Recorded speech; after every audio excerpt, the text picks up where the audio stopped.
जय हिंद दोस्तों। तो कैसे हैं आप सभी? आई होप आप सब मस्त होंगे और व्यस्त होंगे, अपने पढ़ाई में लीन होंगे।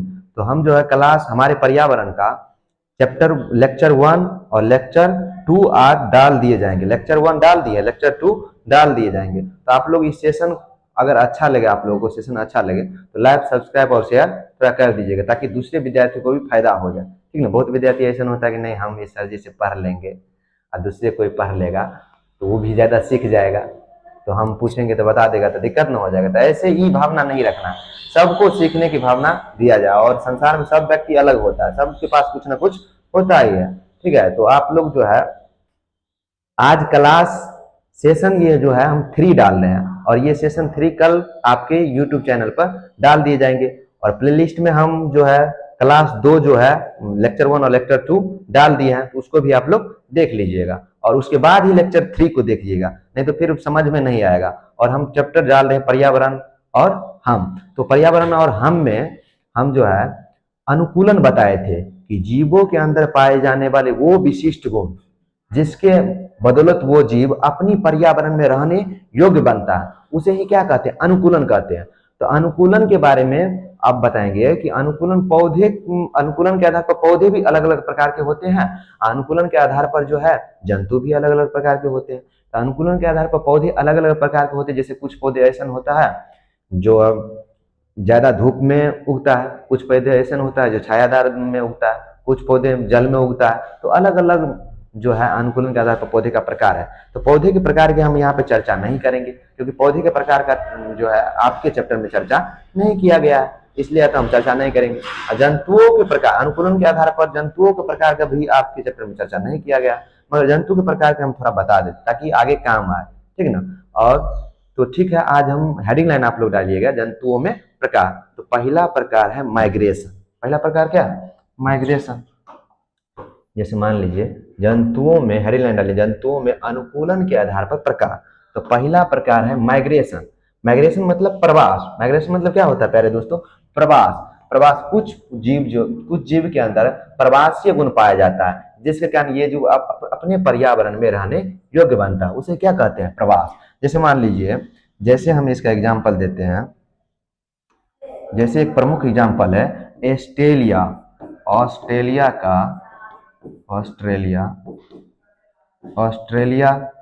का एक पक्षी है, उसका नाम है साइबेरियन क्रेन। साइबेरियन, ऑस्ट्रेलिया के साइबेरियन में पाया जाता है साइबेरियन क्रेन।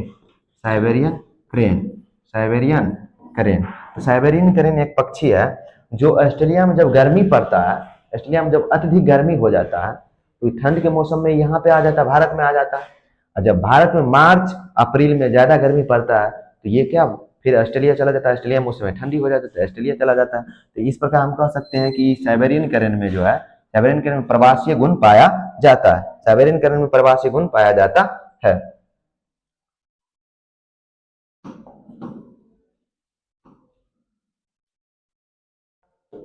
अब दूसरा नंबर हेडिंग लाइन डालिएगा,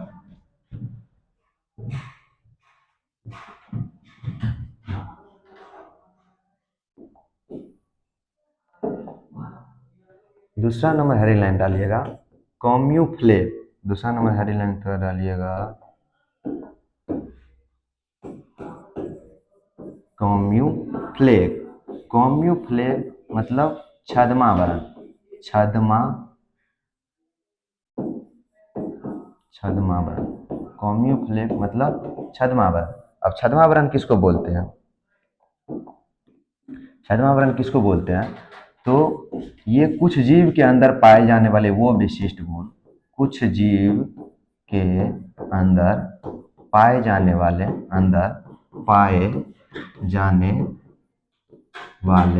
वो विशिष्ट गुण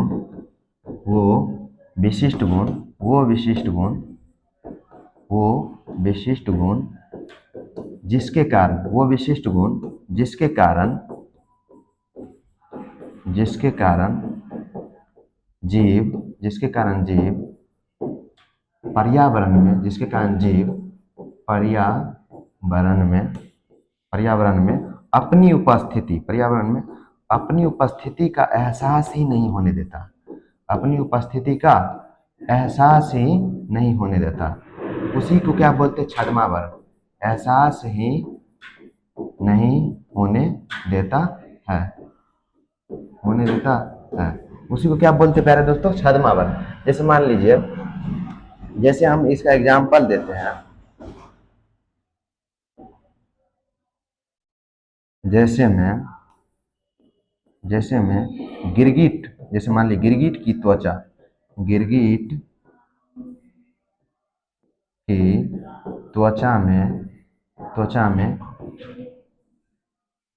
त्वचा में रंग परिवर्तन की क्षमता पाई जाती है, रंग परिवर्तन की क्षमता पाई जाती है। गिरगिट की त्वचा में रंग परिवर्तन की क्षमता पाई जाती है, जिस कारण गिरगिट जो है विभिन्न विभिन्न वातावरण में जाके भी वैसे ही व्यवहार करने वैसे ही बन जाता है। ठीक है, तो गिरगिट की त्वचा में रंग परिवर्तन, इसको जो है ये रंग परिवर्तन पाया जाता है, इसको शिकारी से बचाता है ये। ठीक है, दूसरा है जैसे बाघ हो गया, तो बाघ के ऊपर में जो है, बाघ के शरीर के ऊपर, बाघ के त्वचा पर जो है धारीदार लाइन पाया जाता है। धारीदार क्या पाया जाता है? लाइन, धारीदार लाइन पाया जाता है, धारीदार लाइन। ये लाइन जो है इसको शिकार पकड़ने में मदद करता है। जैसे ये धारीदार लाइन घास की तरह दिखता है, ये क्या होता है, कहीं पे चला जाएगा, जैसे मान लीजिए घास के बगल में झाड़ियाँ है, वहां पे छिप जाएगा, इसको पता नहीं। जैसे मान लो कोई शिकारी आएगा, कोई जंतु आएगा, उसको पता नहीं चलता यहाँ तो घास है, घास खाने के लिए आता है, मगर क्या करता है कि ये ऐसे छिप जाता है, अपने आप को ऐसे संतुलन बना लेता है, ऐसे संतुलन बना लेता है कि पता नहीं चलता है वहाँ पे शेर है, और जब जंतु गया तो खत्म हो गया जंतु। तो ये इसको बोलते हैं छद्मावरण। तो कमी प्लेग एक बार और पढ़ते हैं कि जीवों के अंदर पाए जाने वाले वो विशिष्ट गुण, जीवों के अंदर पाए जाने वाले वो विशिष्ट गुण जिसके कारण जीव अपने पर्यावरण में अपनी उपस्थिति का एहसास ही नहीं होने देता, उसे ही क्या कहते हैं? छद्मावरण। उसे क्या कहते हैं प्यारे दोस्तों? छद्मावरण। आगे हेडिंग लाइन डालिए। अगला है हाइबरनेशन। हाइबरनेशन, हाइबरनेशन मतलब शीत निष्क्रियता, शीत निष्क्रियता, शीत निष्क्रियता। शीत निष्क्रियता किसको बोलते हैं? तो यानी कि कुछ जीव ऐसा होता है जीव कि बहुत अधिक ठंड में, बहुत अधिक अगर ठंडी है, बहुत अधिक अगर ठंड है, बहुत अधिक ठंडी है, बहुत अधिक ठंडी है, उसमें जीवों का निष्क्रिय पड़ जाना, जीवों का निष्क्रिय हो जाना, जीवों का निष्क्रिय पड़ जाना ही निष्क्रिय हो जाने क्या कहलाता है? निष्क्रिय हो जाना, होना ही निष्क्रिय होना ही क्या कहलाता है? शीत निष्क्रियता। निष्क्रिय होना ही क्या कहलाता है? शीत निष्क्रियता। कुछ जीव ऐसा है कि ठंडी में सिर्फ शोषण करते रहेगा, भोजन तोजन या कुछ नहीं करेगा, सिर्फ शोषण करेगा, अपना जीवन किसी भी तरह बचाएगा, और जब ठंडी खत्म तो फिर अपना भोजन तोजन या करने लगता है। इसका प्रमुख उदाहरण है, जैसे मान लीजिए इसका प्रमुख उदाहरण है, ये किस में पाया जाता है? इसका प्रमुख उदाहरण है सर्प। सर्प ऐसा है कि ठंडी में क्या होता है? ठंडी में जो है ये निष्क्रिय पड़ जाते, सिर्फ शोषण करते रहेगा, जिंदा रहेगा, शोषण करते रहेगा, शोषण करते रहेगा। ऐसे लगता है दूसरे जीव देखेगा ना सर्प को तो लगेगा मर गया, मगर ये जिंदा रहता है ठंडी में, सिर्फ शोषण करते रहता है। ठीक है, तो हालांकि मानव इसको छेड़े तो अलग बात है, वो छेड़ेगा तो फिर अपना रुतबा तो दिखेबे करेगा। ठीक है ना, तो सर्प में शीत निष्क्रियता का गुण पाया जाता है। माइग्रेशन, शीत निष्क्रियता का गुण किस में पाया जाता है? सर्प में। तो सर्प में अधिकतर ये ठंडी में क्या हो जाता है? निष्क्रिय हो जाता है, सिर्फ शोषण करते रहता है, सिर्फ शोषण करते रहता है। अब नेक्स्ट टॉपिक है, नेक्स्ट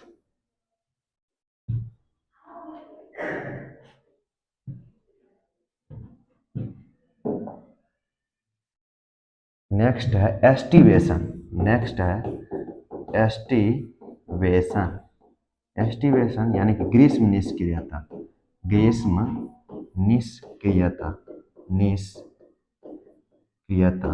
ग्रीष्म निष्क्रियता। अब ठंडी में हम पढ़े, ठंडी शीत निष्क्रियता में पढ़े कि ठंडी में जो है शीत निष्क्रियता में हम क्या पढ़े?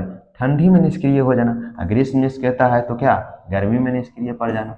मतलब गर्मी में कुछ जीव ऐसा है जो गर्मी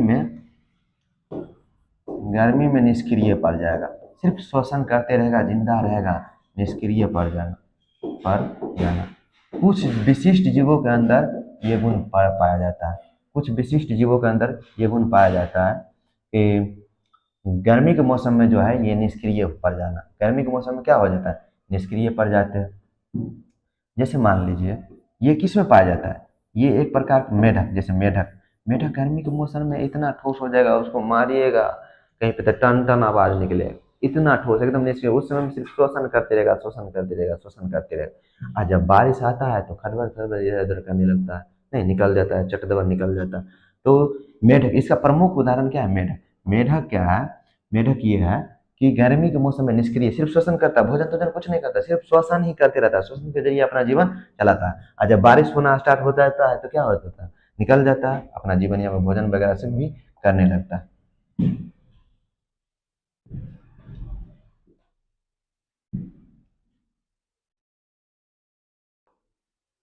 नेक्स्ट टॉपिक डालिएगा,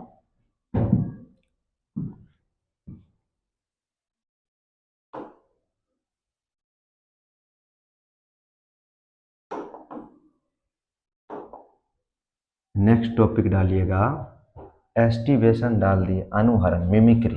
क्या है, मिमिक्री, मिमिक्री, मिमिक्री को हम बोलते हैं अनुहरण, अनुहरण। इसमें जो है, इसमें अलग अलग प्रकार के जीव, अलग अलग प्रकार के जीव, अलग अलग प्रकार के जीव होते हैं, मगर सभी का शारीरिक रचना ढांचा ऐसा बनावट हो एक समान ही होता, ताकि ये अपनी उपस्थिति के दूसरे जीव के अंतर्गत भी जाता है, तो अपनी उपस्थिति को बरकरार रख, पता ही नहीं चलता कि दूसरा प्रजाति के जीव इसमें आ गया है। ठीक है, ये अलग प्रकार के जीव जो है इसके अंतर्गत आते हैं। जैसे इसका सबसे प्रमुख एग्जाम्पल क्या है, सबसे प्रमुख एग्जाम्पल क्या है, सबसे प्रमुख एग्जाम्पल है तितली, सबसे प्रमुख एग्जाम्पल है तितली। तितली देखिए, अलग अलग प्रजाति का तितली रहता है, वहाँ सबका पंख ऐसे लगता है, देखने में लगता है सब एक ही समान है, तो दूसरे तितली, एक तितली दूसरे समूह में चला जाता है तो पता ही नहीं चलता है कि ये इस समूह का है कि दूसरे समूह का है। सबसे प्रमुख उदाहरण इसमें पाया जाता है तितली में, अनुहरण। सबसे प्रमुख उदाहरण किसमें पाया जाता है, तितली। इस प्रकार हम कितने प्रकार बता दिए, इस प्रकार हम लगभग 5 प्रकार, अनुकूलन के आधार पर 5 प्रकार बता दिए। जैसे पहला हमने बताया माइग्रेशन, प्रवास, तो साइबेरियन करेन में प्रवास पाया जाता है। दूसरा हमने बताया कॉम्यूफ्लेक्स, छद्मावरण, छद्मावरण जीवों के अंदर बाघ के त्वचा के ऊपर में धारीदार लाइन पाया जाता है, इसको छद्मावरण बोलते हैं। हाइबरनेशन शीत निष्क्रियता, मतलब ठंडी के मौसम में निष्क्रिय, जैसे सर्प में सबसे प्रमुख गुण ही पाया जाता है कि ठंडी के मौसम में निष्क्रिय हो जाता है। अगला है एस्टिवेशन, ग्रीष्म निष्क्रियता, मतलब गर्मी के मौसम में निष्क्रिय, जैसे मेढक के अंदर मिमिक्री। 5 हो गया अनुहरण, जैसे तितली में, ये तितली में सबसे प्रमुख गुण पाया जाता है। अब नेक्स्ट टॉपिक हम पारिस्थितिकी स्टार्ट कर रहे हैं, तो हेडिंग लाइन डालिए पारिस्थितिकी।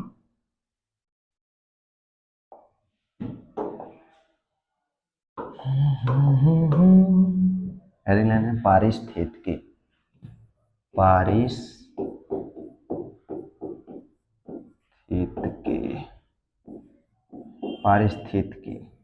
पारिस्थितिकी को इंग्लिश में बोलते हैं इकोलॉजी। क्या बोलते हैं प्यारे दोस्तों, इकोलॉजी। जिसमें अंत के शब्द के अंत में लॉजी लग गया, इसका मतलब जो है एक शाखा है, एक विज्ञान की एक शाखा बन जाता है, जिसके बारे में हम अध्ययन करते हैं, जिसके लिए एक शाखा बन जाता है। तो देखिए पहला शाखा है पारिस्थितिकी, किसे बोलते हैं, तो पारिस्थितिकी बोलते हैं विज्ञान की एक ऐसी शाखा, पर्यावरण की यानी कि विज्ञान, जीव विज्ञान की वह शाखा। पारिस्थितिकी किसे बोलते हैं, तो जीव विज्ञान की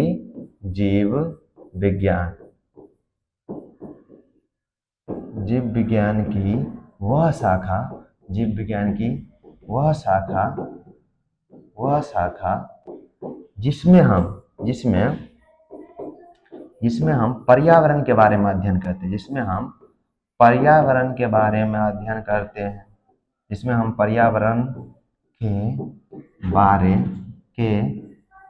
बारे में अध्ययन करते हैं, पर्यावरण के बारे में अध्ययन करते हैं, पर्यावरण के बारे में अध्ययन करते हैं, उसे क्या कहते हैं, पारिस्थितिकी। उसे क्या कहते हैं, पारिस्थितिकी। पारिस्थितिकी तंत्र अलग है, पारिस्थितिकी अलग है, तो थोड़ा ध्यान दीजिएगा, कंफ्यूजन नहीं, डिसइक्विलिब्रियम नहीं यहाँ पे हो जाना। ठीक है ना। तो पारिस्थितिकी इकोलॉजी तो जीव विज्ञान की वह शाखा जिसके अंतर्गत हम पर्यावरण का अध्ययन करते हैं, जिसके अंतर्गत हम क्या करते हैं, पर्यावरण का अध्ययन करते हैं, उसे क्या कहते हैं, उसे ही कहते हैं पारिस्थितिकी, उसे क्या कहते हैं, पारिस्थितिकी। जैसे मान लीजिए ऊतक में, ऊतक विज्ञान टिश्यू में ऊतक के बारे में अध्ययन करते हैं, नहीं हिमेटोलॉजी, हिमेटोलॉजी ऊतक के बारे में, टिश्यू हो गया ऊतक, और ऊतक जिस विज्ञान में ऊतक के बारे में अध्ययन किया जाता है उसे हिमेटोलॉजी कहते हैं, हिस्टोलॉजी सॉरी हिस्टोलॉजी कहते हैं। तो हिस्टोलॉजी में किसके बारे में अध्ययन किया जाता है, ऊतक के बारे में अध्ययन किया जाता है। उसी प्रकार जैसे मान लें पारिस्थितिकी इकोलॉजी, इकोलॉजी में किसके बारे में अध्ययन किया जाता है, तो जीव विज्ञान की एक शाखा है जिसमें हम पर्यावरण के बारे में अध्ययन करते हैं, जिसमें हम किसके बारे में अध्ययन करते हैं, पर्यावरण के बारे में। अब जैसे मान लीजिए पर्यावरण अलग अलग प्रकार के होते हैं, तो आप पूछिएगा पारिस्थितिकी भी अलग अलग प्रकार के होते हैं। तो पारिस्थितिकी कुल 2 प्रकार के होते हैं। जैसे मान लीजिए पारिस्थितिकी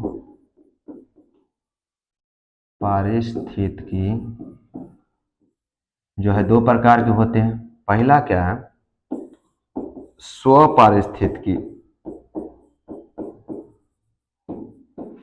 स्वपारिस्थितिकी, इसको इंग्लिश में ऑटो इकोलॉजी, ऑटो इकोलॉजी। और दूसरा नंबर है समुदाय पारिस्थितिकी,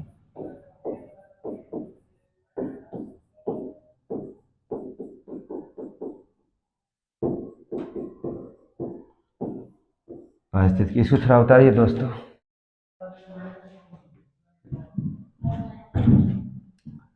स्वपारिस्थितिकी इसको बोलते हैं syn, synecology, synecology. अब स्वपारिस्थितिकी किसको बोलते हैं, आइए हम स्वपारिस्थितिकी के बारे में चर्चा करते हैं। पहला है स्वपारिस्थितिकी,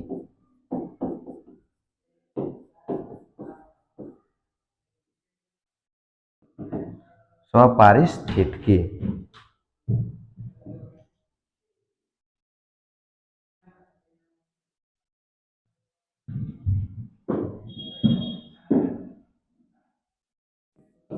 स्वपारिस्थितिकी किसे कहते हैं दोस्तों, तो जब पर्यावरण में, पर्यावरण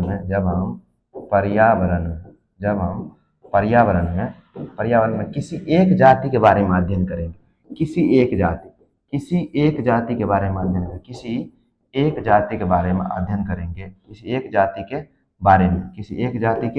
बारे में अध्ययन करना ही क्या कहलाता है, स्वपारिस्थितिकी। जैसे मान लीजिए हमको पर्यावरण में अध्ययन करना है, केवल कुत्ता के बारे में अध्ययन करना, इसको बोलते हैं स्वपारिस्थितिकी। केवल अगर मानव के बारे में, सिर्फ मानव के बारे में अध्ययन करना है, स्वपारिस्थितिकी। केवल किसी एक जीव, बकरी के बारे में अध्ययन करना है, एलिफेंट के बारे में अध्ययन करना है, किसी एक के बारे में अध्ययन करना है, क्या कहलाता है, स्वपारिस्थितिकी। क्या कहलाता है, स्वपारिस्थितिकी।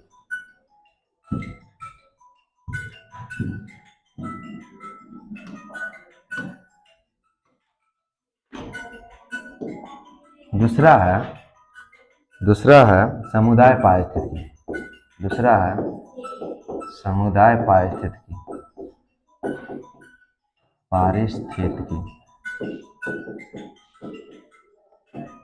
समुदाय पारिस्थितिकी। तो किसी क्षेत्र में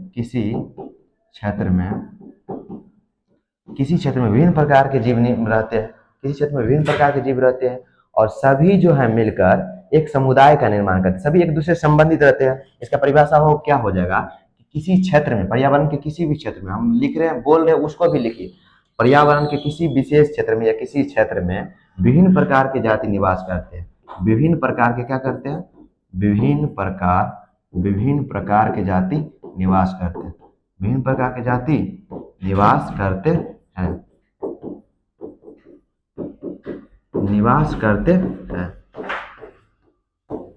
विभिन्न प्रकार की जाति, सभी एक दूसरे से संबंधित रहता है। ऐसा नहीं है कि एक दूसरे से संबंधित नहीं है। जैसे मान लीजिए कुत्ता आश्रित है किसी न किसी पे, मानव भी पेड़ पौधा पे आश्रित रहता है, सब एक दूसरे पर आश्रित रहता है, तभी एक दूसरे का जीवन चल पाता है। तो सभी एक दूसरे पे आश्रित रहता है, सभी एक दूसरे पर आश्रित रहता है, और ये सभी मिलकर, विभिन्न जाति के जीव मिलकर समुदाय पारिस्थितिकी तंत्र का निर्माण करते हैं। तो हमने क्या बताया कि किसी क्षेत्र में विभिन्न प्रकार के जाति निवास करते, विभिन्न प्रकार की जाति निवास करते, वो सभी एक दूसरे से, तो वो सभी एक दूसरे पर आश्रित रहता है, वो सभी आपस में मिलकर ही समुदाय पारिस्थितिकी तंत्र का निर्माण करते हैं। एक बार और हम फिर से बोल रहे हैं, किसी क्षेत्र में, पर्यावरण के किसी क्षेत्र में विभिन्न प्रकार के जाति निवास करते हैं, सभी एक दूसरे पर आश्रित रहते हैं, सभी एक दूसरे पर आश्रित रहते हैं, और वे सभी जाति के जीव आपस में मिलकर समुदाय पारिस्थितिकी तंत्र का निर्माण करते हैं। समुदाय पारिस्थितिकी तंत्र, समुदाय पारिस्थितिकी तंत्र का निर्माण करते हैं। जैसे इसमें हम सभी जीव के बारे में अध्ययन करेंगे। जैसे पर्यावरण में हम मान लीजिए हमको पेड़ पौधा भी आता है, इसमें मानव भी आता है, मानव के बारे में आता है, यानी कि सभी के बारे में अध्ययन करेंगे, उसे ही क्या कहते हैं, समुदाय पारिस्थितिकी। इस प्रकार हम जो है इतना चीज पढ़ा है, तो आप लोग नोटेट करते जाइएगा, आशा है कि आप लोग नोटेट करते जाइएगा, ठीक है, नोटेट करते जाइएगा, और फिर हम इसके आगे वाला क्लास कल डालेंगे। तो इतना आप लोग नोट कर लीजिएगा और ध्यान रखिएगा, और रिवीजन प्रत्येक दिन कीजिएगा, बिना रिवीजन का डिवीजन नहीं हो सकता प्यारे दोस्त। तो रिवीजन प्रत्येक दिन जरूरी है। अगर आप सही से रिवीजन कीजिएगा ना, तो आपको खेलने के लिए टाइम ही नहीं मिलेगा। प्रत्येक दिन अगर आप रिवीजन करते हैं तो खेलने के लिए टाइम नहीं मिलेगा। अतः आपसे निवेदन है, क्लास 10th बिहार बोर्ड के हिसाब से पढ़ा रहे हैं, तो इसको ध्यान दीजिएगा और पढ़िएगा ध्यान लगा के। तो इतना सेशन इतना देर आप लोग देखे, इसके लिए आप लोगों को बहुत बहुत दिल से धन्यवाद। ऐसे ही लाइक सब्सक्राइब और शेयर करते जाइएगा, ताकि जो है हमको भी मोटिवेशन जागते रहे, हम भी जो है पढ़ाने की बेहतर से बेहतर जो है पढ़ाने की कोशिश करें। तो धन्यवाद, फिर मिलते हैं नेक्स्ट क्लास में।